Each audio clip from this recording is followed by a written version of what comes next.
Junk फुडलाई कसरी नियन्त्रण गर्न सकिन्छ भन्ने कार्यक्रम हो यो। जङ्क फुड भनेको के हो?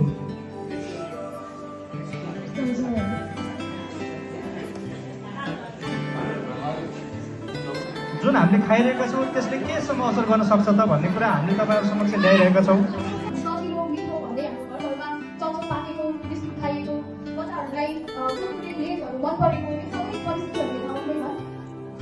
It is my request to you all. Think person. बाहिर दिनको चाहिँ महान र कहीँ पनि एउटा चाहिँ सम्भव छैन।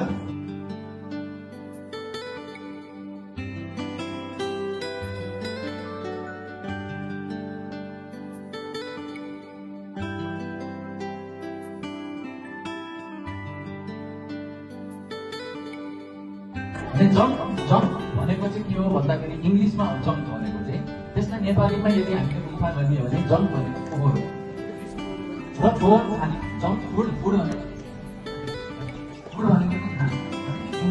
यो बाहिर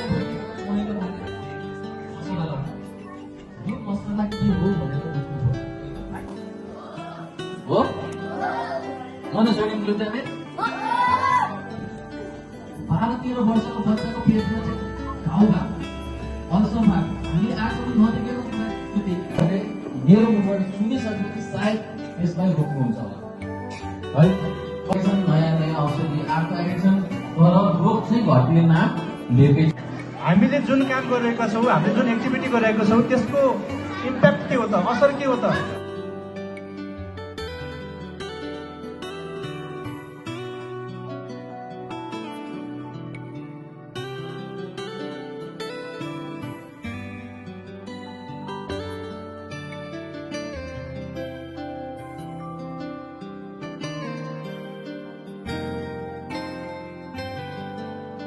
बिस्तारै पानी बन्छ भनेपछि यो पानीलाई पानी चिनी खानको लागि हामीले चाहिँ 50-60 रुपियाँ किन्नु पर्यो।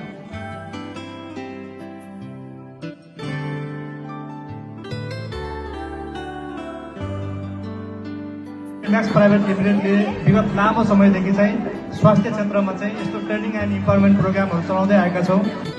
उनीहरूको रोग त खानपिनबाट रोकिदिनु पर्यो। त्यसको लागि चाहिँ तपाईँहरूले यदि त्यस्तो मान्छे कोही हुनुहुन्छ भने भन्ने पनि भयो, तपाईँहरूले आफै पनि निको गर्न सक्नुहुन्छ। त्यो चाहिँ कसरी भन्दाखेरि तेस्रो नम्बरको खानपिन बढाइदिनु।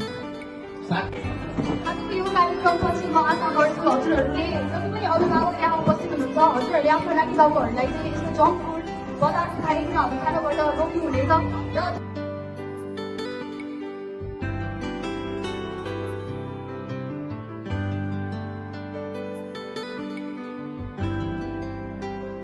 यो हाम्रो यस कार्यक्रम मिड म्याक्स पीबीटीका अध्यक्षज्यू अरू पदाधिकारीज्यूहरू हुनुहुन्छ। शैक्षिक सशक्तिकरण केन्द्रका हाम्रो राजन सर हुनुहुन्छ। त्यस्तै हामीसँग आत्मालो गर्ने पत्रकार विकास सर हुनुहुन्छ प्राइम एफएमका, उहाँलाई